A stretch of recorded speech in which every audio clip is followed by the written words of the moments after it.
pobres de nosotros, que en algún momento pensamos que esto no iba a ser un empate. Y sí, gente, era un empate. Iba a ser un empate, estaba cantado que iba a ser un empate. Años anteriores llegaban mejor ambos, fue un empate. En este año que llegaban los dos pésimamente, tampoco iba a ser algo muy distinto, ¿no? Y fue un partido en donde se reflejó, creo yo, lo dije en el análisis, no en el análisis, perdón, en la posta del hincha, lo dije en el medio, creo que hoy vimos un partido en donde Belgrano demostró sus puntos más altos y sus puntos más bajos, y en donde Talleres también mostró sus puntos más altos y sus puntos más bajos. Los dos, porque en el primer tiempo Talleres demostró sus puntos más altos, porque en el segundo tiempo mostró sus puntos más bajos, y lo propio con Belgrano en el primer tiempo haciendo un pésimo primer tiempo y en el segundo tiempo asentándose un poquito más, ¿no? Pero empataron, gente, era obvio que iba a empatar y da bronca porque nosotros somos los que hacemos los análisis día tras día, semana tras semana, intentando levantarle un poquito la emoción, el ánimo, entendiendo los presentes de los equipos, entendiendo que hoy es complicado hasta hacer goles, es más fácil que se hagan los goles solos antes de que los metan ellos, entonces es como que decís tanta emoción al pedo, ¿me entendés? Pero está bien, vamos a darle el pie a que el partido dentro de todo estuvo entretenido, para el neutral por lo menos creo que fue un partido, sí, no sé si disfrutable de ver, no sé si cómodo de ver tampoco, pero no fue un mal partido, no estuvo choto, no estuvo aburrido, no estuvo planchado, estuvo interesante, se jugó como un clásico, se picó como un clásico, se fue a buscar el partido como se va a buscar un clásico, ¿no? Sin arriesgar mucho y buscando los momentos oportunos para poder golpear. Simple, ya está, no hay que darle tanta vuelta al análisis tampoco. Vamos a hacer el análisis, obviamente, porque a lo que estamos, es a lo que venimos. Si me ven, estoy hecho poronga, así como se dice, poronga, la cobertura desde las 10 de la mañana que arrancó, tengo este ojo que en el apostelincho también estoy, me mande a rascarlo porque me entró pólvora de un fuego artificial en la previa y qué sé yo, y estoy así desde ese momento y la verdad que la estoy pasando como el orto, pero bueno, coberturón la verdad y nada, eso, punto aparte. A lo que quiero ir con todo esto es que mucho más no íbamos a esperar de dos equipos que ya sabíamos a lo que jugaban. Hoy creo que hay una gran diferencia. Hoy, por lo menos yo detecté una grandísima diferencia entre ambos equipos, que es la capacidad de resolver problemas de cada técnico. ¿Sí? Porque no creo que el ruso tampoco esté haciendo un trabajo maravilloso desde que ha llegado. De hecho, ha hecho muchas cosas que sí ha hecho Erviti también y que obviamente se lo condenó. Obviamente el ruso tiene la espalda para hacerlo, por ende no se le dice nada y no se le cuestiona y se le va a dar el tiempo necesario porque a este tipo de técnicos es bueno darle su tiempo necesario. Y la capacidad de resolver problemas del Cacique Medina, que para mí, partido que pasa, partido que pierde o que encuentra más problemas, ¿no? Encuentra más dudas, encuentra más incertidumbres y se va perdiendo mucho más en lo que ya sabemos que viene entendiendo, o por lo menos lo que vemos que entiende el Cacique Medina, ya sea para parar los equipos, para plantear los partidos o para resolver durante y amoldarse a lo que se le va dando. Vamos a ir haciendo parte por parte, creo que vamos a pensar por el primer tiempo en donde Talleres fue muy superior a Belgrano. Fue muy superior a Belgrano hasta el punto de poder decir, yo creo que si no hubiera sido por una o dos pelotas en donde Belgrano tuvo la posibilidad de llegar, podríamos decir que lo había pasado por encima. Fue muy superior el primer tiempo del equipo del Cacique Medina, sorprendiendo un poco, no tanto por el planteo, porque el planteo era obvio, si más o menos habíamos visto la final que había propuesto con River. Era de esperarse que repita ese mismo equipo por distintas razones. La única diferencia fue que no estaba Girotti, entonces... pero sabíamos que iba a ir por ese lado. Ya nos veíamos venir que Galarza Fonda iba a volver al once titular. Lo que yo no esperaba era que De Pietri vaya al banco. Y en esta le voy a dar el pie sinceramente porque el primer tiempo funcionó muy bien.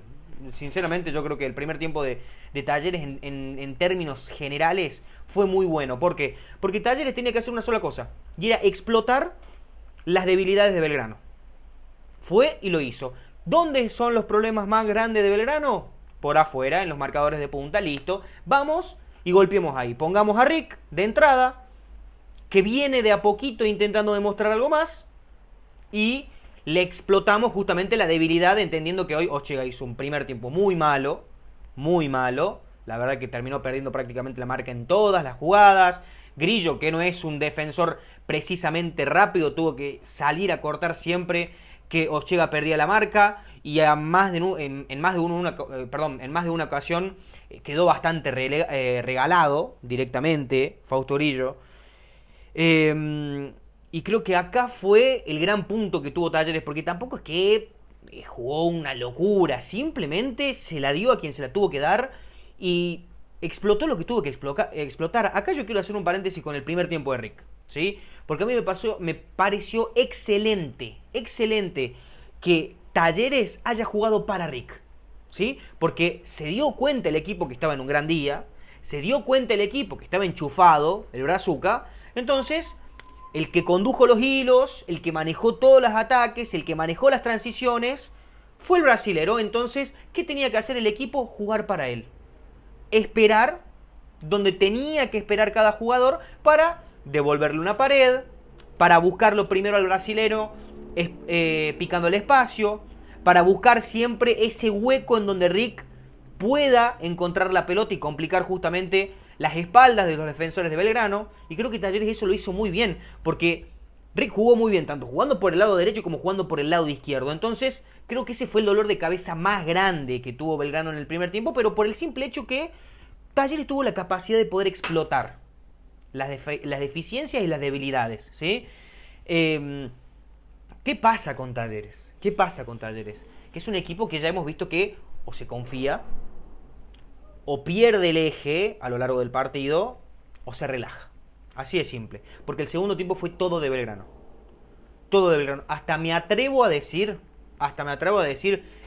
que el segundo tiempo de Belgrano fue hasta un poco más superior que el primer tiempo de Talleres. Por eso creo que si tuvo que haber un ganador, y quizás por un pelito se lo da a Belgrano, pero en realidad yo creo que el empate es justo. El empate es justo porque, como bien decimos, se repartieron dos tiempos. Las llegadas fueron bastante similares. Tuvieron ambos equipos jugadas muy claras para poder solucionar el partido, para poder solventar el partido. Pero sabemos que son dos equipos que están salados, tanto en el tema de lo que es materia de gol. Independientemente de que todos digamos, sí, bueno, pero los clásicos son temas aparte. Si no le meten un gol si no le pueden meter un gol a Barraca Central, entonces no se van a poder meter un gol entre ellos, ¿no? Entendamos esa parte. También, porque el fútbol, todo lo que quieran, podemos hablar de la mística, podemos hablar de las energías, pero si vos no venís jugando bien, es muy complicado que un día para el otro vos cambies eso, ¿sí? Con respecto a lo que fue el partido de Belgrano, yo no estoy muy acostumbrado a criticar directamente a los jugadores, directamente a los técnicos, directamente a alguien en sí, pero muchachos, ya voy a pasar con el segundo tiempo del Belgrano porque hay cosas muy importantes y muy interesantes, pero muchachos, era para que cada uno por uno, de los 11 que entraron a jugar, se arrodillen al frente de la tribuna y pidan perdón. Perdón. Porque la gente desde el jueves, que estaba cortando papelitos como boluda, porque la gente se vino desde vaya a saber dónde para poder venir a ver este espectáculo de fútbol, porque la gente jueves, viernes, sábado, parte del domingo, estuvieron haciendo preparativos para el recibimiento, estuvieron haciendo un montón de cosas para que esto sea un show, porque acá lo único que está a la altura, y lo hablo tanto por el lado de Belgrano como por el lado de Talleres, lo único que está a la altura de los partidos de ambos es la gente. Es la gente la que termina activando los partidos, es la gente que también te lleva a jugar mejor muchas veces. Le pasó a Instituto ayer, de hecho, Instituto el gol que mete ayer es justamente por la gente, por el empuje de la gente, porque la gente está siempre, porque la gente hace de esto un show, porque en un fútbol tan pobre como el que vienen proponiendo ambos, la gente es la que te lleve a que el show sea adicional. Y estos tipos hicieron un primer tiempo espantoso. Pero espantoso, no sabían por dónde entrar y las 2 o 3 pelotas que tuvieron las tuvieron por o patear una vez afuera del área o por un descuido, pero mínimamente. Espantoso el primer tiempo de Belgrano que cambió la cara en el segundo. Y acá hago un paréntesis justamente en esto de saber arreglar las cosas durante que pudo hacer el ruso Zielinski, cosa que no pudo hacer el cacique Medina, ¿no? Porque movimiento, a ver, lógico, pero al mismo tiempo llamativo porque nunca se había practicado, no sabemos, no tengo idea si se practicó en la semana, entiendo que sí también, no es la primera vez que Elías López lo pasan a jugar de 3, entiendo que no es la primera vez, pero la primera vez en cancha y encima en un partido como este, ¿no? Pero movimiento de piezas, de rompecabezas directamente. El Ubita no estaba para jugar, perfecto, no estaba para jugar de arranque, pero aún así, en 45 minutos el Ubita Fernández descosió el partido como quiso, a gusto y disgusto de él, y los dejó olor a culo a todos, sinceramente. ¿Qué querés que te diga? A todos sus propios compañeros, ¿no? Porque más allá del chino en el primer tiempo, del hongo, que para mí es uno de los jugadores que sabe jugar este tipo de partidos, habían estado más o menos a la altura, pero después, con la entrada del chino, dejó olor a culo a todos. Con la entrada de Ubita dejó olor a culo a todos. Lo dejó en evidencia Metilli, que no había jugado absolutamente nada. Lo dejó en evidencia Pacerini, que físicamente está muy, pero muy mal. Dejó en evidencia hasta el mismo Jara también, que no había hecho un buen primer tiempo, pero después con el gol que mete, más o menos empieza a meterse en partido, empieza de a poquito a mostrar esos destellos del Jara que habíamos visto el año pasado, quizás. Pero tremendo lo de Ubita. Tremendo lo de Ubita, que en tan poco tiempo y en media y no sé si al 50, 70, pero no al 100%, terminó volviendo loco. Hizo un caos realmente la defensa de Talleres, que ya de por sí, si la desacomodamos un poco, termina volviéndose un caos ella misma, ¿no? Pero hay que rescatar esto del partido, porque el movimiento que hace el ruso es bueno, lo cambia, lo saca Orchega, que había tenido un malísimo primer tiempo.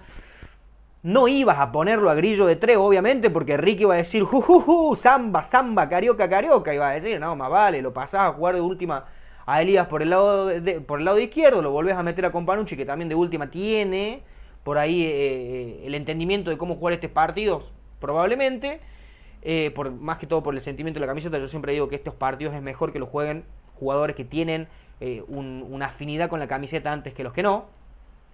Lo sacás justamente a Francisco González Metilli y lo pones a Menossi para que tengas ese volante extra que estabas necesitando. Buen cambio que le terminó solucionando muchos problemas y hasta terminó dándole un adicional a Belgrano después, que como bien digo, para mí en esos momentos específicos quizá lo mereció ganar, pero el empate le queda justo. El empate es correcto, el empate es lo que quizás no queríamos esperar, pero sabíamos que era el porcentaje más alto de probabilidades de lo que iba a pasar. Pero yo creo que esto deja en evidencia muchas cosas. Primero, que el cacique Medina, como ya vengo diciendo reiteradas veces, está perdido, no hay vuelta. Qué sé yo, no sé, si me preguntan a mí a quién traer en lugar del cacique, no sé, porque para mí hoy el único que puede estar a la altura, al cargo de esto es el cacique, pero no le llega ni a los jugadores, ni el mensaje, ni él sabe cómo llegar, porque sinceramente para mí el primer tiempo que hace Talleres es más por la capacidad de los jugadores que por el propio cacique Medina, que vuelvo a repetir, hace un par de cambios que fueron inentendibles, como por ejemplo la salida de Pietri, cuando había sido el mejor jugador de Talleres en el último tiempo. Pero sinceramente yo siento que el primer tiempo que hace Talleres es mucho más producto de la capacidad de los jugadores que del propio cacique Medina, que no ha hecho muchos cambios significativos, ¿entienden? Entonces, ya no sé si fin de ciclo, si no es fin de ciclo. He hablado con muchos hinchas, tanto de Belgrano como de Talleres. Los de Talleres, con respecto al cacique Medina, te dicen que es un ciclo cumplido, otros te dicen que no tenés a quién traer, entonces que es la única opción también, que concuerdo en cierto punto, pero qué sé yo. Por ahí lo que necesita el equipo muchas veces es un cambio de aire, algo nuevo. Lo dije alguna vez en un análisis cuando se fue Farré, que cuando se alcanza el techo es muy difícil traspasarlo y lo único que termina generando es terminar manchando o terminar ensuciando lo bueno que hizo el técnico en algún momento con el equipo o para con el equipo, y terminas como restándole puntos a un ciclo que podría irse por la puerta grande, entendiendo que sacó un torneo, ¿no? Entiendo que se ganó una copa, qué sé yo. Empate que no le sirve a ninguno, está clarísimo, no le sirve a ninguno por donde se lo vea. Belgrano que de a poquito empieza a despedirse de los 8 mejores, Talleres que tiene muchas más oportunidades porque está un poquito más accesible la zona, pero si no ganás no va a pasar absolutamente nada. Entonces, empate que no le sirve absolutamente a nadie. Nos sirve a mí, que yo no soy hincha de ninguno y que me pongo a verlo y quiero ver un buen partido, un buen clásico, que por lo menos me entretenga un domingo a la tarde que no hay casi nada para hacer, ¿me entendés? Entonces, desde ese punto creo que no favorece a ninguno. Hay mucho que trabajar, hay mucho que arreglar. Yo creo que los equipos ya están empezando a pensar o empezando a pedir que lleguen, que se termine el semestre para poder empezar de cero, por que cuando empezás trastabillado y cuando empezás de esta forma, entonces corregir sobre la marcha ya es muy complicado. A ver, y con respecto a lo del árbitro, porque ya sé que me lo van a mencionar y demás, no es por tibio, pero no he vuelto a ver las situaciones de polémicas, no recuerdo sinceramente todo lo que había pasado con respecto al arbitraje, más que excepto que la doble amarilla que tranquilamente se le podría haber sacado a Guido, que la sacó muy barata, y respecto a la que fue la expulsión después también de Companucci, me habían nombrado que Ortegoza también podría haber salido expulsado. No he vuelto a verlas, honestamente, y no es por ser tibio, sino porque realmente no quiero hablar específicamente de algo que no recuerdo muy bien, pero bueno, quiero que me lo dejen ustedes en los comentarios para saber su opinión. Pero bueno, gente, ese es el análisis. Quiero que me dejen el suyo en comentarios, un like, no les cuesta absolutamente nada y nosotros nos estamos viendo cuando nos toque.